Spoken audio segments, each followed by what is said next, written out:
สบายดีตอนสวยเดี๋ยวนี้พวกเขาก็ได้พากันออกมาเวตลาดค่าเท่าไหร่อันนี้ว่ากระต้า2 เซนเป็ดอยู่ใน3 เซน 5อันนี้8 เซน 3ก็มีที่เราไม่ไหวนะที่เราไม่ไหวแล้วใส่เบิ้งหลัง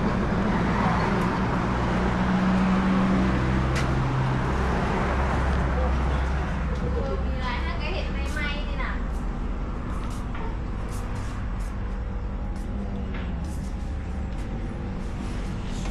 เหล้าเบียร์เหล้าบ่เอา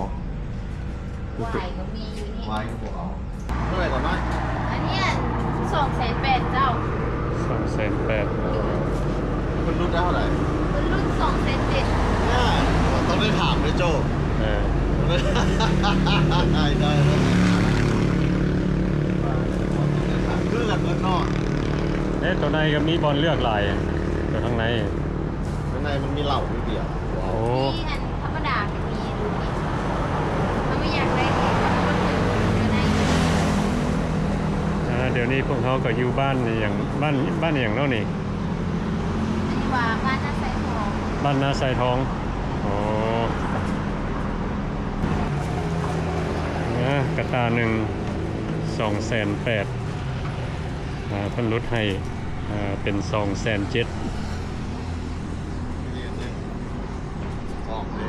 เอา2 อันว่ะมาเด้อเพิ่นว่ามาเด้อแค่คงวิเกียรติกับมีแต่2 คนเฮานี่แหละในบ้านกับที่บ้านเปิดได้แล้วเขาไปขึ้นเรือนไม้อย่างนี้นะฮะกระปิดเมื่อกี้นี่นะขึ้นเพื่อนไม่เพื่อนน้องตาดำเป็นบ่บ่ขึ้นอยู่พุ่นน่ะอยู่แถวบ่โอพุ่นน่ะโอ้มื้อนี้ก็สิถ่ายให้FC ได้เบิ่งเนาะว่ามื้อนี้สิเป็นรายการอีหยังโอ้นี่มือสั่นวันดีไรมือเนมื้อสันวันดีมือสั่นวันดีมือเปิดห้านใหม่ดิเปิดห้านใหม่เนาะโอ้จูเฮากับมาด้วยคอมเพลงอีกได้จูเฮาน่ะเดี๋ยวมาด้วยคอมเพลงนะแต่ว่าเปิดห้านนี่สิเป็นห้านอาหารเนาะมีห้านอาหารกับห้านมินิมาร์ทห้านมินิมาร์ทคนอยู่นี้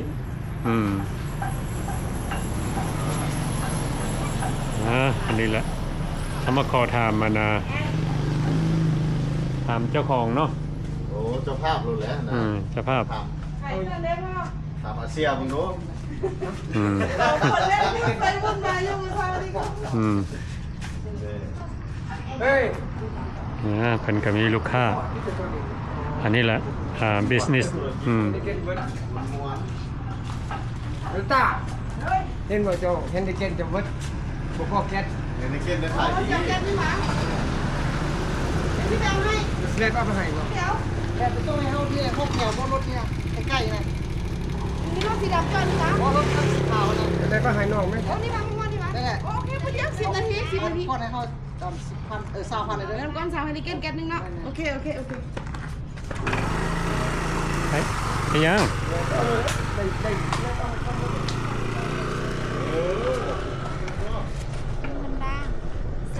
ขายวะโอ้ทงเท่าใดนี่ทง10,000บักซรี่ทงเท่าใด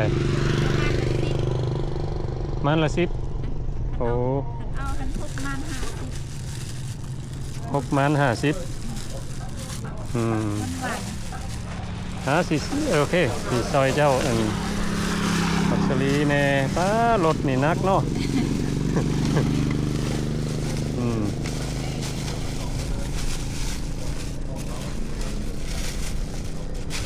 แล้วก็เอาทุเรียนนี่3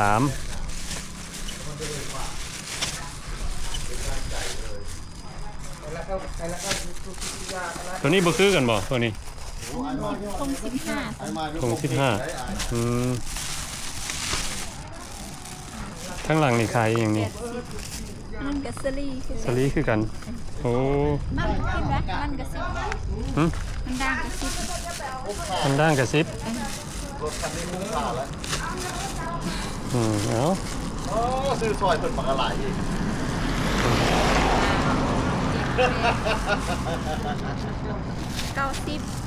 90พอให้เป็นแสนซะเอาบักเทดินอีก อันนี้ทงซิปได้เนาะโอเคอืม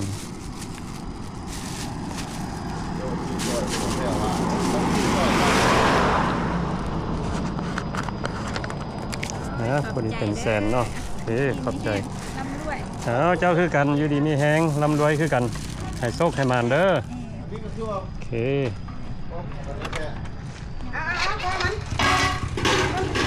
คุณอ่ะไอ้จูน เอา โอ้ อืม ทั้งหลายเอาไปเพิ่มนี่เลยนี่คุณอ่ะป้าไปเอาไปเพิ่มมากระไรมันเป็นแสนพวกนั้นนี่นะ แสนหนึ่ง แสนหนึ่งเลยว้า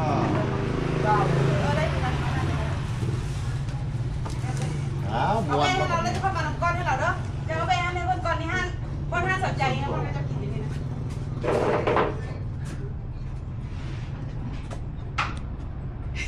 ที่ใจเราก็ไป สดลงขายกาแฟนะแม่กาแฟก็ขายวะคุณก็จะมากินเลยกาแฟ ห้านเปิดใหม่นี่เพิ่นสิขายอย่างแน่นี่ ห่วยว่าขาดเทโอที่เนี่ยโป้ ซื้ออะไรอ่ะ เฮ้ย เมนว่ะว้าวโอ้ว้าวคักตัวนี้เกม โอ้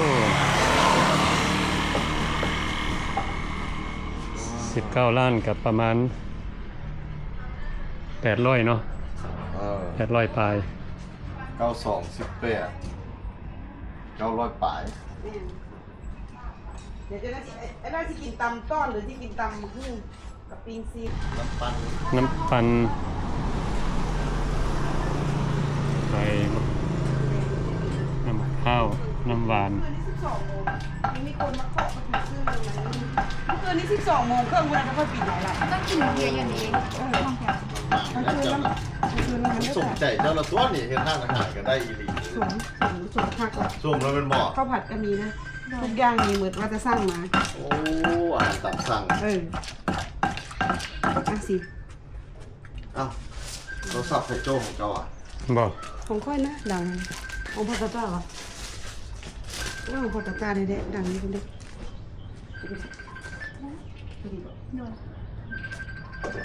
ตับไม่ขายดีบอกคนมากินตับ อันนี้เป็นห้านขายตำบ่อันนี้ ไข่ตำไข่ลาบไข่แกงลาบก็มีแกงก็ จะ มี เจ้าสิเห็ดไหวบ่หรอคนผู้เดียว หลายอย่างเนาะ ได้เศร้ามาจนเป็นวิน น้ำปั่นกับเห็ดเมียกับเห็ด น้ำปั่น อืม เดี๋ยวลองเห็ดเบิ่งกันแล้วเนาะอ๋อไม่ถ่ายขึ้นแลนด์มาพี่ลึกแค่สบายดี เอาพากันสิไปนี่วะสะหกโอ้ นี่ก็ได้นะราคาจะบอกที่ได้มันก็เก่านี่ก็ได้นี่ก็นี่แย่มากนี่มันคงเห็น โอ้ได้รถใหม่ โอ้รถเก่า ฮะ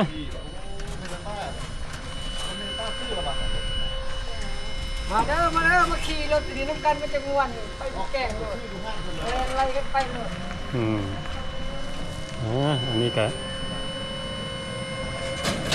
อันนี้แหละเนาะอยู่ลาวเพิ่นเฮ็ดธุรกิจเพิ่นก็ต้องได้มีรถแก่อันนี้สิเป็นห้านขายเครื่องของ IoT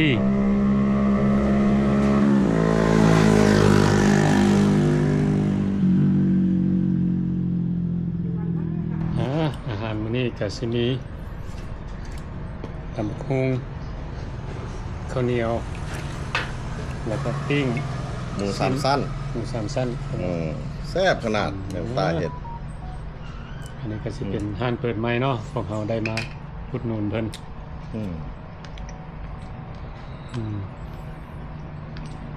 อันนี้ละธุรกิจอยู่ประเทศลาวเนาะห้านอาหารอยู่เมืองลาวนี่บ่ว่าอยู่ไสต้องมีตัวมาอยู่กล้องโตนี่ หมามันก็สลาดเด้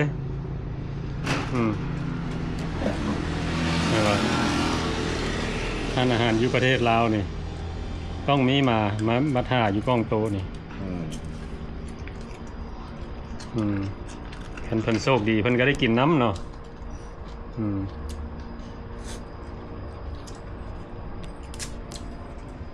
เพิ่นโชคดีแล้วมาตัวนี้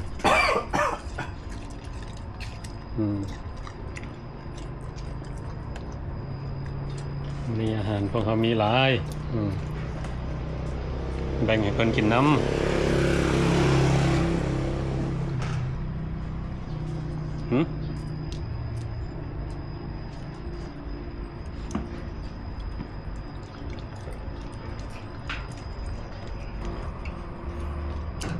เป็นจังใดอันน่ะอาหารห้านเปิดใหม่นี่ ครับ เป็นมาแซ่บ ครับหลาน นี่เด้อเพิ่นก็ขายหลายสิ่งหลายอย่างเนาะอาหารหลายแบบอาหารตามสั่งแล้วก็มีหลายตำอีกเนาะ แล้วน้ำเชิดไหวบู๊ผู้เดียวเฮ็ดซาลาเปากับซีขายน้ำปั่นกับซีขายกาแฟนมเย็นกับซีขายเอามีแต่ผู้เดียวลองเบิ่งก็ต้องได้ลองเบิ่งแหล้วจังสิฮู้เนาะเด้อคันผู้ใดอยากซิมอาหารเนาะผู้ใดได้มาแวะก็อย่ามาอุดหนุนเพิ่นสิอยู่บ้านปากแฮบ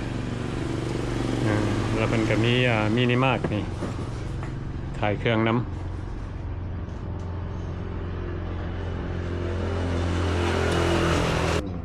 เราเจ้าบอกเคยบอกเจ้าคนอื่นไปไหนแล้วเนาะเครื่องอยู่เนี่ยจะติดตามมัน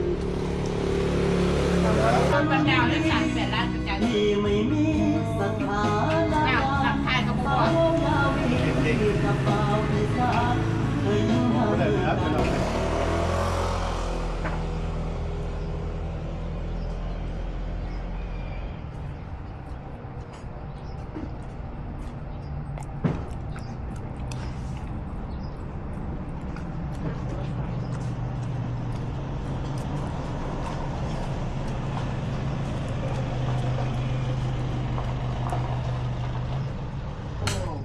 มื้อนี้พวกเขาก็ได้ออกมามื้อ Grand Opening ของห้านไอออดนี่ก็สิเป็นคนมาจากรัฐแคลิฟอร์เนียเพิ่นย้ายมาอยู่ประเทศลาวแล้วก็เอาเมียโอ้ยลูกค้าครับประกันค่อยเราเอาเองไรเอาเองแล้วโอนเงินเขาเอารถเอายังขาดเอารถนะฮะ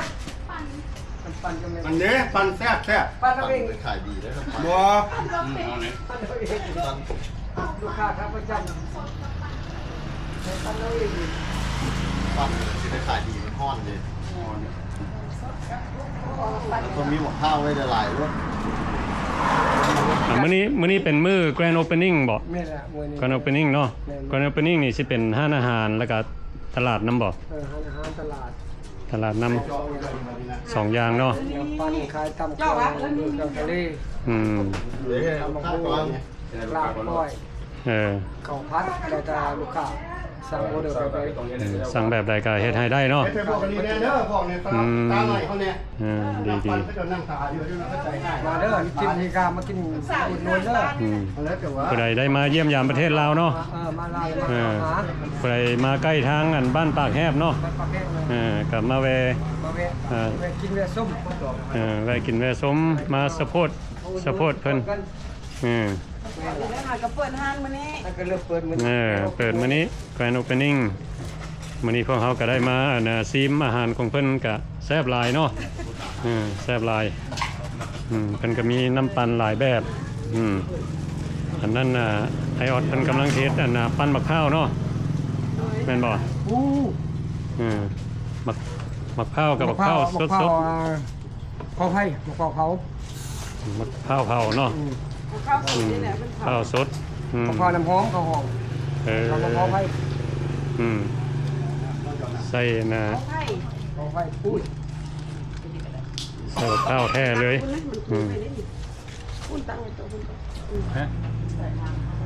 ข้าวห่านได้นี่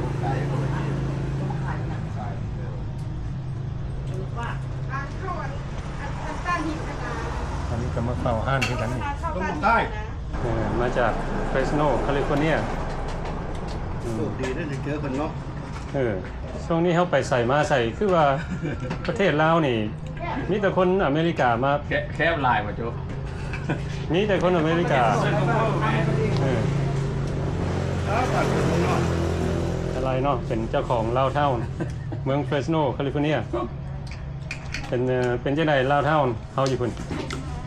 โอ้เดี๋ยวนี้นะเลยจะพูดว่าเพิ่นจะเปิดฮานมอยอยู่ไหนฮันเลยแล้วก็ฮะมันมี2-3ฮานบ่ยังมาเปิดแบบ everyday เลยนะ ตัวกะเพรา ร้านอาหารการกินบ่อย่างบ่จะเพิ่นอยากเปิดแบบว่าเปิดทุกมื้อเลยนะ เวลามาก่อน แล้วน้ำอ้อยนี่ก็แบบว่าคนสร้างนำแอบบ่สร้างหยังก็ส่งฮอดมือฮอดตีนเขาเจ้าเลยเนาะ โอ้ อืม สิขายอาหารและขายน้ำอ้อยอยู่ในเลยเนาะหลายคนอาจบางคนจะบ่ฮู้เนาะอันน่ะ แม่ ไฮไลท์นี่เป็นพ่อค้าขายน้ำอ้อย ตะกี้เป็นที่นั่นวะ เพิ่นเป็นอันน่ะโอเนอร์ลาวเท่าเด้ พูดแล้วตัวนี้ อาทิตย์แล้วนี่ก็ กินได้อยู่ที่นี่ อาทิตย์แล้วนี่เพิ่นไปขายอยู่ซันตาโรซาเพิ่นบ่ได้กระถางอะไรไปใส่แต่โอ้อยู่ลาวโอ้เดี๋ยวนี้ให้เมียมาขายน้ำอ้อยเนาะเนี่ยจะขายดีอยู่เลยโจ้ pretty good in Santa Rosa I appreciate it แล้วก็วัดฟูดเฮา they still give me the top of the sugar cane มันมี 3-4 เจ้าแต่ I think most of selling is mine I'm happy for she did it she did pretty good job yeah she take the couple lady go help her out right now อืม but probably I might not make it this weekend because เด้อมาเด้อ มันมีอ้อย 3-4 เจ้าแล้วนะเลยเจ้าเราบ่อยากไปบัดตัวเอเวียงเฮ็ดเดือน 5 นี่เราจะไป โอ้ ที่ว่าอยู่แฟ ดู ชั่ บ้าน นนอก อืม ทำไปนำบอกไปนำกันเลย ไล่แฟสโนเมียเธอเอ แล้วก็ รอเตอร์ลัด อ้อยของเจ้านี่แปลว่า best seller บ่อยู่ โซฟาเยอะ โซฟา โซฟาเยอะ ว้าวเพราะว่าคันสิเว้านี่คนขายน้ำอ้อยเนาะอ้อยของเพิ่นนี่สิมาจากฟลอริดาหรือว่าฮาวาย ส่วนใหญ่มันมาจากฟลอริดา ฟลอริดาเนาะทางแต่ว่าอ้อยเจ้านี่มาจากเมืองเฟรสโนเองเนาะโอ้ แล้วค่อยก็พยายามว่าคันอยุลาวคันค่อยเฮ็ดคันมันเป็นไปได้นะก็กระสิเฮ็ดหาน้ำอ้อยเอาน้ำอ้อยอยู่พี่อีก ค่อยสิปลูกอ้อยสิปลูกอยู่หลังบ้านเพิ่นนี่แหละแล้วสิซื้อจังให้เพิ่นเฮ็ดแต่ว่าสิเอาเบียร์เข้ากับแบบนี้สิแบบนี้แหละซื้ออาหารแบบว่าให้เราขายแบบเป็นบาร์บีคิวคันสิว่าเราซื้ออาหารทันตังแล้ว มันสิเป็นลาวเท่าบาร์บีคิวบัดโมสลีค่อยจะเน้นนักแม่นปิ้งเอ็นทันเราเพราะเราเก่งทางนี้ แล้วก็ค่อยจะเอาเสริมอาหารเอาเสริมจากน้ำอ้อยนี่เสริมให้เรา Yeah, I let you know soon though, Joe. That's what my mom and that's what my wife in United States want you to go visit me when it's everything done. But I think it might take, I don't know how many more months. I might go back on August. But before that, I might have หนึ่งหันเขามาคิดปิงว่านะ I might have you to go visit before I go back, and let's see what happens โอเค and how far I can make. นี่นะตำอยู่บ้านใดก็ให้ อยู่นาเครือ นาเครือ หน้าบ้านนาเครือเมืองเวียงคำแข่งเวียงจันทร์ โอ้ อยู่ตรงกันข้ามกับbetween ปากกระยุงกับเมืองเก่าคนละขัว ขันข้าวบอกเลยเนาะคือเขาหมักแบบใดไรเนาะแนวหมักแบบใด ไอ้มาอยู่ลาวนี่อยู่จักเดือนนี่นะ ถ้ามีทันว่าสิมาเท่าทีแบบว่าสิสร้างหานสร้างแบบว่าอหย่างอัปเดต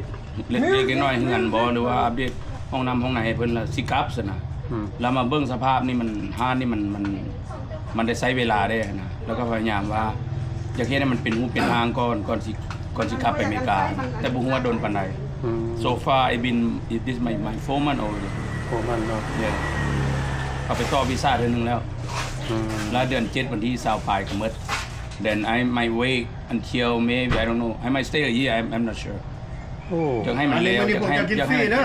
อยากให้เป็นรูปเป็นทางอยากให้เป็นรูปเป็นทางก่อนนี่ อืม ฟรีบ่คือน้ำมาจากซื้อ ก็แม่เพิ่นก็ถามหาเจ้าแหละแม่ก็ว่าโอ้โจกลิ้นนำแม่อันเพราะว่าแม่เจ้าไปเห็นแม่นั่นแล้วแม่ลมกับแม่เจ้าแล้วแม่เจ้าแล้วว่าโจยังอยู่หุ่นอยู่อีแม่ละโทรให้ค่อยว่าเอาโจไปลิ้นนำได้ลูกเสิร์ชน้องมาได้แม่เขาแม่มันบ่ทันแล้วอย่างเทื่อมันบ่ทันเป็นรูปเป็นทางเทื่อ เออ บัดเวกันเที่ยว everything มันมันพอเบิ่งได้แล้วมันพอวิดีโอได้บ่หรือพอโฆษณาได้นะ โอเค The first priority thing I can put the site up first อืม yeah ค่อยเป็นค่อยไปเนาะ จ้ะ แน่นบอก บอกให้เขามากินพิซซ่า อะไรมาจากเมืองเฟรสโนรัฐแคลิฟอร์เนีย ขอบใจที่ว่าคนที่ว่าซื้อน้ำอ้อยอยู่อเมริกาบ่หรือว่า เงินก้อนมาพี่เด้อ ผู้อุดหนุนลาวท่าบ่ผู้อุดหนุนน้ำอ้อยบ่ก็บ่ขอบใจหลายๆแต่ละวัดแต่ละว่าให้โอกาสแม่ค้าน้ำอ้อยคณะพ่อค้าบ่อยู่ก็ให้เกียรติแม่ค้าไปขายน้ำอ้อยแล้วก็ขอบใจหลายๆ ทำงาน สนับสนุนเพันเด้อพอค้าขายน้ำอ้อยเนาะเมืองเฟรสโนต่อมาก็ไอซิงเนาะไอซิงมาจากแมสซาชูเซตส์ นี่แล้วลงเวล โลเวลแมสซาชูเซตส์ ดังๆแน่นอนโลเวลครับ ดัง ดังเลย หนาวเลย งวนอยู่ Very good city นี่โลเวล ปากก็กินฮอดจะถึงเด้อบ่ลงเวลห้องคือก้นเสียเอากินฮอด ขึ้นฮอดไปถึงเนาะมาพี่ก็ขึ้นฮอดทางพุ่นคันไปพุ่นก็ขึ้นฮอดทางที่ เดี๋ยวก็ทั้งนี้เรื่องของกินนี่บ่คักอยู่ทั้งนี้เด้อ แม่บอก แซ่บ ว่าอยากกินแซ่บก็มาที่แล้วเนาะ ตัวเบิ่งนี่นะ ของกินเต็มห เอา น้า ตร เต็ ง ม ออก ตา ไกลไฟเด้อไกลไฟบ่ได้ของเฮาน่ะฮู้เขาฮู้ดีพวกนั้นพวกหมูเราฮู้ดีไกลไฟบ่ได้ แซ่บคุณอาของกินนะก็ติดถั่วมีความสุข ไอ้สิ่งนี้เฟเวอร์เป็นกุ้งแซ่น้ำปลาเนี่ยเพิ่นมา ได้เข้าไปเลยทั้งว่าเนี่ยแทบไม่ยอมโลเวลเงินรัฐเป็นเนี่ยไหนรัฐเป็นไหนเลย หาเห็นไหมหาเบิ่แล้วบ่ แอร์โฮสเตสเนี่ยลายมันเนี่ย เอาไอ้รู้สึกว่าจังไดมาประเทศลาวนี่ม่วนอยู่บ่ ม่วนอยู่เนาะ ม่วนเนาะ เอาลังเบียร์น้ำมันซี่นะ อยากเชิญชวนมาเอาม่วนนํกันเด้อ ส่วน ตาม นั่น เป็นส่วน ตลอดนะ ประตูเนาะผู้ใดยังบ่ทันได้มาเยี่ยมยามประเทศลาวเนาะมือเป็นวันเสาร์วันอาทิตย์ เพิ่นว่าเชิญชวนเบิดทุกคน เดี๋ยวเจ้ากระถามมือนี้มันอย่างห้องกับผมเลยเราได้เบิกโทรศัพท์ ข้างๆก็เป็นอารัดใจดี ของแท้ อันนี้ก็มาจากเมืองเฟรสโนคือกัน ยิ้มตลอดเด้รับยิ้มตลอดนั่นล่ะใจดีตลอด เฟรสโนแคลิฟอร์เนียคือกันเด้อ ใจดีตลอด มันแล้ว นี่แหละถ่ายให้พี่น้องได้เบิ่งเนาะทั้งข้างกันก็สิเป็นห้านยิบผ้าอันนี้สิเป็นอพาร์ตเมนต์เดือนหนึ่ง600,000สิขอถามไอออสจังหน่อยเนาะไอ้รู้สึกว่าจังไดมาเปิดห้านนี่ห้านอาหารกับห้านมินิมาร์ทนี่รู้สึกว่าจังได ตัดตา ชื่อห้านตาต้าโอ้ห้านมินิมาร์ทนี่วะห้านตาต้า ลูกสาว โอ้ ลูกสาว แต่ว่าเดี๋ยวนี้ ตำมั่วหันตำมั่วนะตำมั่วเพื่อนหันตำมั่ว ห้านตำมั่ว ตำมั่ว ตาต้าตำมั่ว ตำมั่วตำมั่วอาหารทะเลอาหารแล้วก็ลูกค้าสั่งได้ชอบแบบได้มักแบบได้ออเดอร์มาเลยได้เบิด แล้วก็ห้านนี่เปิดทุกมื้อบ่เปิดทุกมื้อจักโมงหาจักโมงอ่ะนะ โอ้ เศร้า โอ้ยโคตรตีโมดิ เอาลูกก็เปิดหน้าโอ้โหแล้วก็เริ่มนี่เลิกเลย6 โมงเช้าฮอดนั่นนะ ก็มูกเรื่องมูกแล้วแต่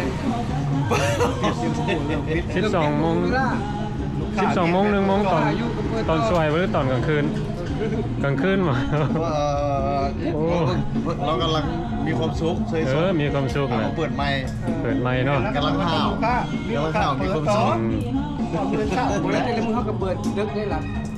แค่เขาปิดแล้ว12 โมง 1 โมงนั่งไปได้ขายเบียร์ขาย ได้ขายได้ผู้อื่นบินเนาะมีแต่จะเปิดผู้เดียวจะได้ขาย แบบนั้น แล้วหัดหมดมาอีกสั้น 3 ห้อง 4 ห้องฟังมาเลย มื้อนี้แกรนด์โอเพนนิ่งเนาะขอให้เจ้าโชคเจ้ามารเด้อหาเงินคำสะดวกสบายแล้วบัดนี้นะวิธีหาเงินนี่ต้องได้เฮ็ดบิสเนสหาเงินไวเนาะคันเฮาไปเฮ็ดเวียกเฮ็ดงานนี่มันสิใช้เวลาดน ขายไว้ให้เขา ทางให้เขาก็เป็นของเขาเนี่ย ขายสปอนเซอร์คือไอ้บอกไปสร้างความฝันให้กับเจ้า แค่สิล่มหรือบ่ล่ม โอ้ หลายปล่อยมันเข้าไป เราหลายหมู่สิช่างหัว ล่มอะไรเนี่ย ร้านมีสั่งแล้วเนาะ มีหยังก็จะบอกว่ากัน สร้าง ขาย เขาฟังว่าเขาสิมัดไส้ สบาย แต่ เขา ความจริงมันเป็นแบบนั้นเขาสิ ก็แต่กับคนอยู่เมืองนอกก็ต้องไปเป็นลูกน้องเขาเด้อเฮ็ดธุรกิจเบิดเด้อเนี่ยออกเฟซกันไอ้รัดบอกบ่ต้องทำงานอยู่มีค่าว่าสินะเฮ็ดธุรกิจตัวเองคิดตัวเองจะรวยไอ้รัดว่าเป็นลูกน้องเขาล่ะเอาเงินให้เขา สร้างความฝันให้เขา แล้วจะสร้างความฝันให้เขา อ่าวิธีหาเงินก็เป็นมาแบบทุกแบบเด้เนาะเขาจะเฮ็ดแบบใดมันก็ อันนั้นก็วิธีหาอยู่หากิน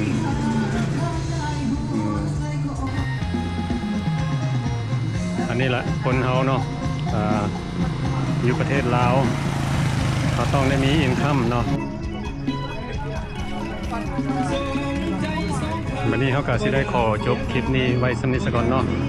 วันนี้ก็สิเป็น Grand Opening ของร้านอาหารแล้วก็มินิมาร์ทของเพิ่นแล้วก็ขอให้เพิ่นได้โชคได้มานเนาะเจริญก้าวหน้าต่อไปเนาะโอเคขอบใจ